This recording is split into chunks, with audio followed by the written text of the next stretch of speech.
Welcome to our audience today as we create more intelligent documents, documents that can help improve service levels and productivity while dramatically reducing errors. My name is Bob Christensen. Joining us today is Scott Campbell. There's no reliable data for law yet, but the National Institutes for Health estimates the error rate in medical documents is about 24%. That conforms with our own observations in law, that 1 in 4 final documents has at least one material error. Clients' expectations for perfection grow each year, and the courts are starting to take note. But the situation is even simpler than that to identify with. When you deal with your own professionals, your doctor, your lawyer, your accountant, what error rate do you think is acceptable?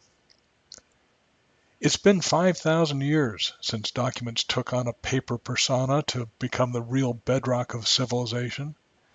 In all that time, though, documents have been every bit as dumb as the cuneiform bricks they replaced.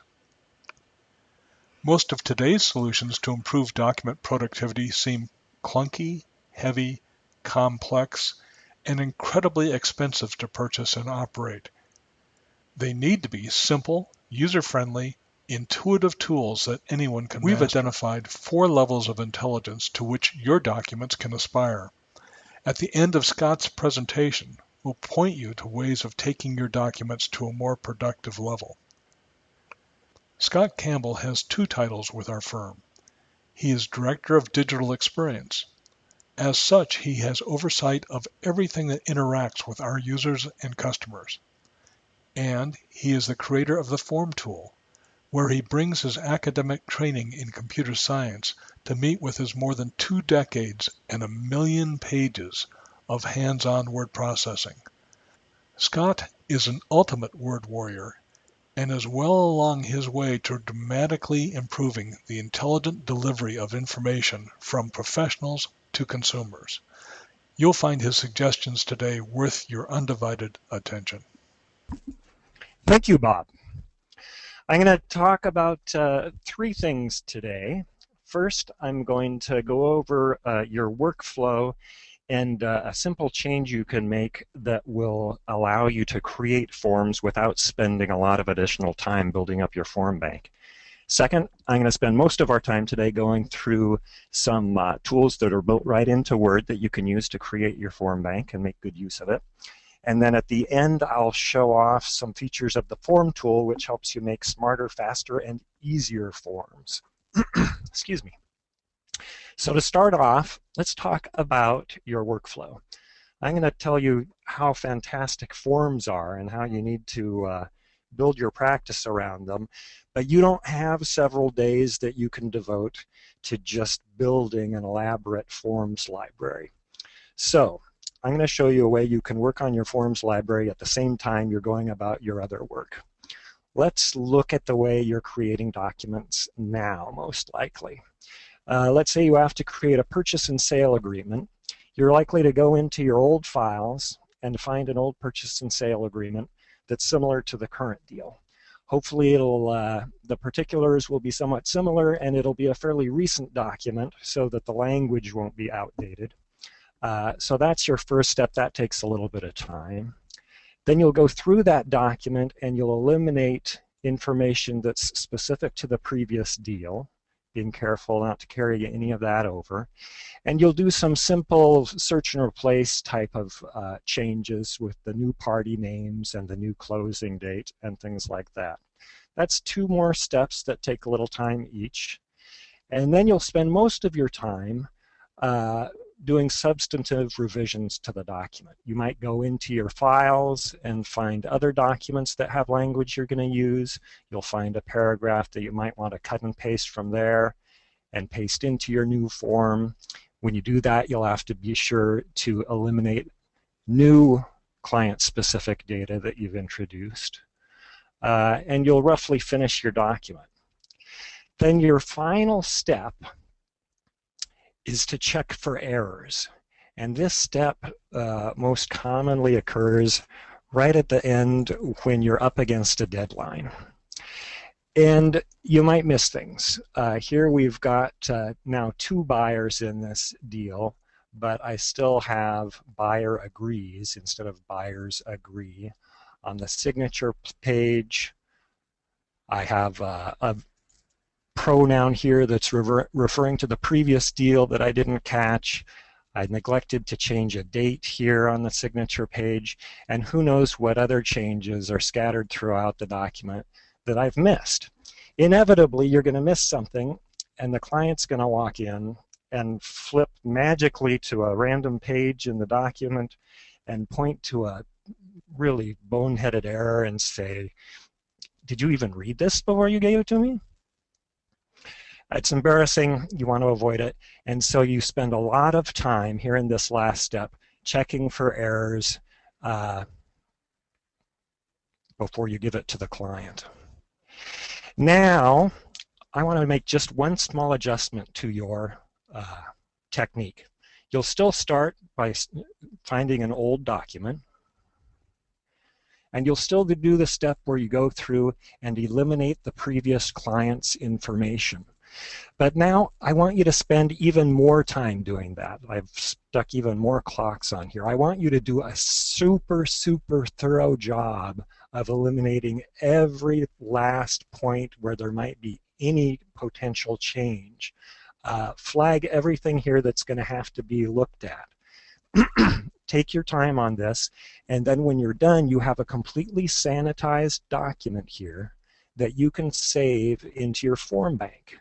Organize your form bank into various categories. Take this completely sanitized document, there's now no client information in here at all, and store it in your form bank under the appropriate category. Then proceed with your usual procedure of filling in the correct information. Go ahead and copy and paste information from other documents in here and change the client-specific information as needed. And then when you get to the last step, just before the deadline, when the time is critical, you won't have to spend nearly so much time going through this document because you know, because you spent so much time earlier, you don't have to check all of the little language throughout, all of the little things that were hanging you up before, the unnoticed errors that were getting past you. You've already dealt with those, so your final step is going to go much quicker. And it will be much less stressful too because that deadline is hanging over your head. And then as a final step, and this is optional, after the deadline has passed, when you're not in such a time crunch, if you have time, go back to your original form, the sanitized version that you saved earlier, and look through the document that you created for new language that you typed that you might want to use in future documents. Copy that and paste it into your form as a new option. This is option 1, paragraph, and then I have an option 2 paragraph. You're making your form smarter every time you create a new document from it. Come in here, be sure to eliminate, once again, any client-specific information, and then save that out as your new form in your form bank, and it'll make all of your future jobs easier. Compare the time and the way it's divided up here. In your current procedure, you're spending a lot of time, a lot of very stressful time, checking for errors at the end. Instead, I want you to take a chunk of that time, not all of it, but a chunk of it, and spend it up front to remove all of the client-specific information and create a perfectly sanitized document for your form bank. Then proceed with your usual process and spend a little less time checking for errors at the end. If you have time, once the document is finished, you update your form with even more intelligence.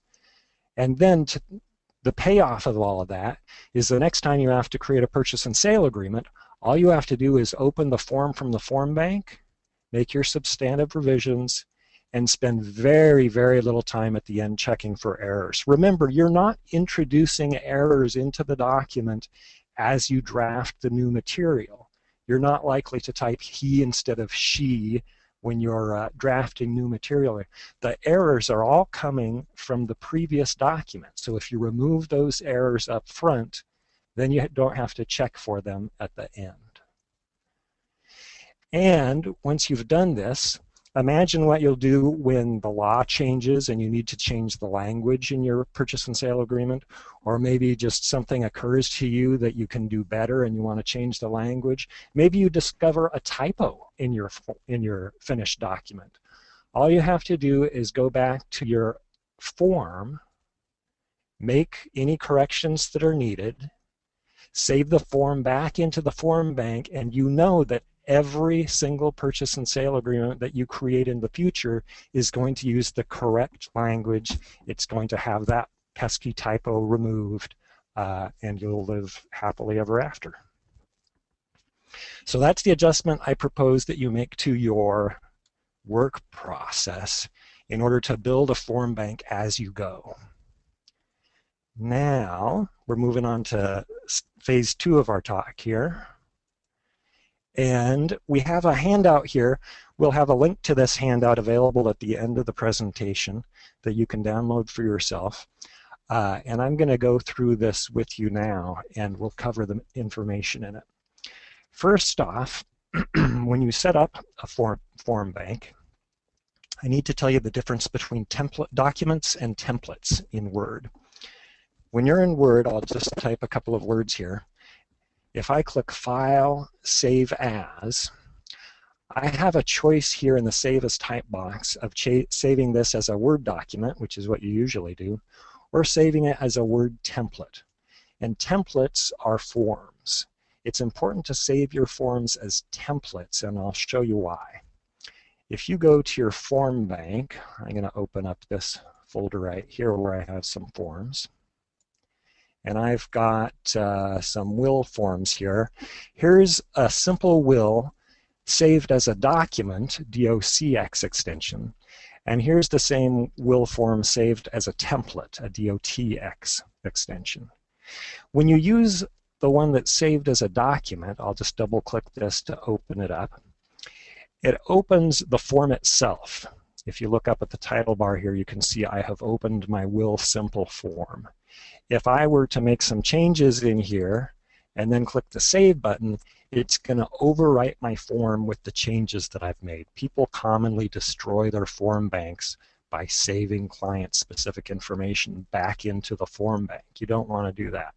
So instead, you save your forms as templates. And that means, here's one saved as a template. When I double-click this to open it up, it creates a new document based on that template. Notice up here in the title bar it says document 3. This document has not even been saved yet. When I hit File, Save to save this newly created document, it won't allow me to save it back over the top of the form I started with. Instead, I'm being prompted to save it as an entirely new document. So there's no danger of overwriting my forms with client-specific information. That's very important. For form authors, you need to know one additional step here. Form authors will sometimes need to actually open up this form and make revisions to it. To do that, rather than double-click on it to open it, right-click and choose Open. That opens the form itself. As the form author, I can now make changes that I do want to save to the form bank and then save it again. That's the difference between documents and templates. Now let's look at how you can use your forms that you create in Word. And there's two basic methods. First, I'll show you the method that's built into Word, and then I'll show you something a little bit better.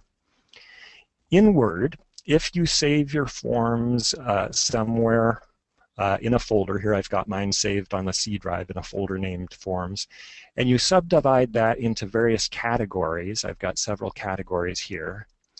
And then you tell Word where these forms are located, and I tell you how to do that here in the handout. We won't go through it, but I've got steps there to do it. Once Word knows where those forms are stored, then anytime I want to use a form, I can click File, New, My Templates, And Word opens this interface. Notice these tabs along the top. Those are the same categories that I used to organize my forms. And then I find a form that I want. Maybe I want this fee schedule form here. Click OK, and it uses that form to create a new document. That's Word's built-in way to organize and use forms. Now I'll show you something a little better. Instead, what I do is use Windows Explorer to access my form bank. To do this, I'd recommend that you create a quick way to get at your forms. There's a few things you could do. You could create a shortcut on your desktop here to your forms, double-click that to open it up. Or you could add that location to your favorites area so it shows up here in your File Explorer. That's done by right-clicking on Favorites and choosing Add Current Location to Favorites. Or my favorite one is to create a dedicated button on your taskbar. Here I've given it this star icon down at the bottom of the screen, so that with one click I can open my form bank at any time. If you're using Windows Vista or later, then creating this icon requires a couple of extra steps. It used to be very easy to create this icon, but Microsoft made it a little harder. So here in the handout, I have the steps you can use to create an icon like this on your desktop that points to any folder anywhere with just a single click. It's very handy. Now let's move into a few tips for form authors. The first one is my favorite. This is default file names. Let's suppose I've got a form for, let me find it. Here it is. I've got a request for referral form. When I use this form, I might make some changes, and then I'm ready to save this document that I created from the form. I click File, Save, and it wants me to name the document that I'm about to save. Notice that it's given me a default file name of tick. Word is taking its best shot at what it thinks I ought to name this document. The reason it came up with tick as a suggestion is because I've got the words tick, tack, and toe up here at the top of the document. But that's really a lousy name for this document, so I would instead type request for referral or something like that before I save the document. The problem is that is relying on me to be consistent in my naming system. Misspellings might occur that'll make it hard for me to find this document later, and it's just a hassle for me to type that. So instead, as the form author, I'll close this, I can go into the form itself. I'll close this too. And I'm going to open this request for referral form as the form author, and I'm going to give it a default file name by clicking File, and over here on the right is a title box, and I'll type request for referral here. And I'll save the changes that I just made to this form. File, Save. Now, in the future, when I go to use this form, I'll double-click on it here to use it, and then I click File, Save. It gives me a really nice, robust default file name here. I don't have to type a thing. I know that my finished documents are going to have good, consistent file names, so that's easy for me to search for and find them later. That's default file names. The next tip I've got here is shortcuts. In a form bank, it's very important that you never have the same form occur in more than one location. For example, I've got new clients. When I have a new client, I like to send out several documents to them. I send out a new client letter, type A if it's a business client, type B if it's a personal client. I send out a questionnaire, one of two types. I send a fee schedule, a notice to preserve documents if it's a litigation client, and the background of the firm. That's half a dozen different documents, and they're all scattered at various locations in my form bank. It would be nice to have them all in one place. So what I can do with shortcuts is I can create a packets area, and I've got a new business client packet that includes these 4 documents, and a new litigation client packet that includes these 5 documents. I'll show them to you over here in my file structure. Here's my packets. I've got packets for new clients, and for a business client, I have these 4 documents. Notice that this excuse me, background of the firm document exists in 2 places. I've got it here in my business clients folder and also here in my litigation clients folder. But that's fine because this is not really a form in and of itself. This is a shortcut. A shortcut is just a link or a pointer that directs me to the actual form that's stored elsewhere. So when I double click this shortcut, it creates a new document based on the form which that shortcut points to. This is a little confusing if you haven't dealt with shortcuts before, but I go over it in some detail here in the handout and show you how to create your own shortcuts so that you can have really sophisticated organization schemes in your form bank which do not require you to have multiple copies of forms in your form bank. Always avoid multiple copies because that just means when you want to change something, you have to go through a whole bunch of different forms to make the one change. With no duplication of forms, you'll only have to make changes in one place. Next here, I have a bonus section, which we're not going to cover during the presentation, but if you download the handout, I just have some handy tips here that you might find useful for making your way through Word. Pay special attention to the last 2 here. The Format Painter and Auto Text are 2 of my favorite underused Word tools for anyone who has to do some drafting in Word. And finally, as the last part of our presentation today here, before the questions and answers, I am going to show you the Form Tool. The Form Tool will help you make your forms smarter, faster, and easier. I've got an example here. The way you create a form using the Form Tool is you start with any document. This might be a form you've used in the past, or you could start with a document you used for a previous client. And you do 2 steps as the form author. Step 1 is to add a Q&A table or a questionnaire to the document. And step 2 is to add fields to the document. I'm just going to use these 2 buttons right here. Step 1, I click Table to add the questionnaire to this form. In this particular form, I need to ask for the buyer's name, the seller's name, purchase price, and so forth, date of sale. I'll just do a couple of them here as an example. I ask for the buyer, name of buyer, and I ask for the seller, name of seller, and I would ask a few more questions there too. Step 2, as the form author, is to use fields to encode this document. Right here I would like the name of the seller to appear, so I click Field, choose Seller, Insert Field, and now I have a seller field there. I would do the same for the buyer and for these other fields. When I'm finished, I'll have something that looks like this, where I've replaced all those blanks with various fields.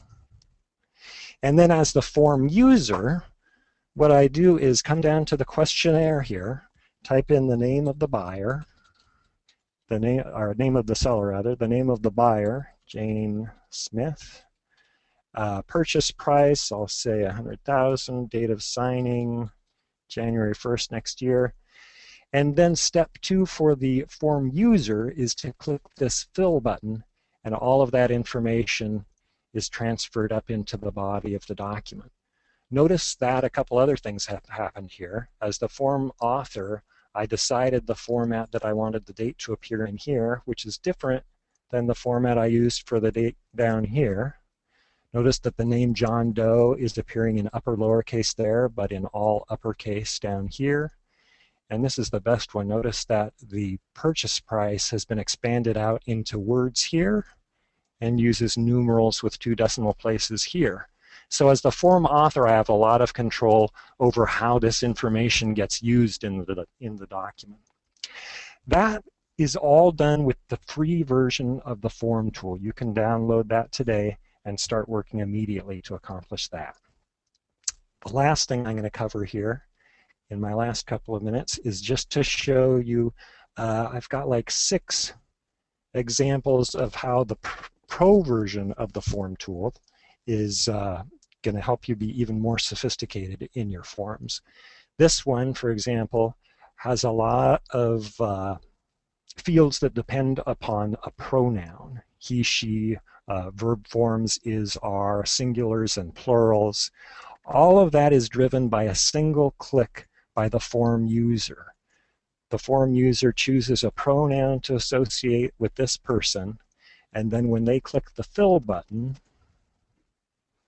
all of that language is personalized particularly for that person. So as the form user, I don't have to go back and proof all of this. Proofing my form is just a matter of going to the questionnaire at the end and making sure this information is correct. If I discover an error here, perhaps Jane spells her name with a Y, I can make the change in one place, click the fill button a second time, and the form is corrected throughout with the revised information. The second extra feature in the Pro version is lists. Here I've got a form which calls for a list of shareholders to appear in narrative format here, and again in signature format down here. When I fill in the form, here I've typed in 1, 2, 3, 4, 5 shareholders and click the fill button. It parcels those names out correctly, inserting the word "and" where needed, and then it also creates my signature blocks here. That's lists. The third item is math. Here I've got a form that asks me for a loan amount, for an interest rate, and for a number of years. And when I click the fill button, the form tool calculates for me the number of monthly payments and the monthly payment for each. I don't have to rely on Excel. I don't have to be copying and pasting from Excel to Word. I don't have to worry about updating links to Excel from within my Word document. All of my calculations are performed right there in my form. The fourth item is master lists. I can create as many master lists as I like. I've got one right now called attorney, and it's just a list of attorneys in my office along with their WSBA numbers and email addresses. That information is available to all of my forms. Here I have a form which asks who's signing this pleading. I'll say that Barry and Gretel are going to sign this pleading. And when I click the fill button, it not only fills in Barry and Gretel's names, but also their WSBA numbers and email addresses, which it has pulled from the master list. When a new attorney joins the firm, I just have to add them to my master list, and that new information will be available to all of the forms that use that master list. I don't have to go around and change all of my various forms. The fifth item is conditions, and conditions allow me to make forms completely automated. The entire content of the form can change depending on answers that are provided by the form user. Here, if I click the fill button with the signer, spouse, and children filled in, I get a form like this. My name is Jerry, my wife is Nanette, I have 2 children, Susan and Jonathan. But if there are no children, I will remove those 2. Then click fill. I have completely different language now. My name is Jerry, my wife is Nanette, I have no children. And if there's no spouse, I'll delete Nanette here and fill it again. Again, I have completely different language. My name is Jerry. I am not married. I have no children. And you can use this to make entire paragraphs or whole pages of documents come in or go out of the finished document depending on responses to your questionnaire at the bottom. You can add unlimited intelligence to the form. And finally, my very favorite is saving and loading answers. Here I have a motion for summary judgment, which I fill in with all these answers, and I click the fill button to fill it in, and I have my finished document. But then I realized that tomorrow I'm likely to have to do another document in this same case. So I'm going to save this information for later use. I'll click the Save Load button here. I'm going to create an answer file for the Smith v. Jones case. And I'm going to click this blue arrow saying I want to shove all these answers in my current document into my answer file for preservation. I'll click Go to do that. That means tomorrow when I need to create another document, let's say a motion to compel production of documents, in this same case, I don't have to type in all this information again. Instead, I can click that Save Load button, choose the answer file that I created yesterday.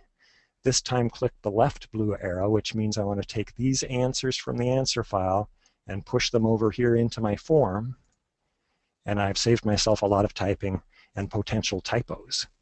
Notice that this one question still remains to be answered. That's because that question did not appear in yesterday's document. As I use successive let's put in a 12 there. As I use successive forms in a case, I'll be filling in more and more answers so that my answer file will grow. I'll click the fill button here, and I've created a finished document with only a few keystrokes. And that covers our whole presentation here. Our timing is just about right. Let me put up my final slide. Thank you, Scott, and thank you so very much for joining us today. We've had a great time and hope that you've found the presentation of real value. Again, thank you so very much. Have a great day.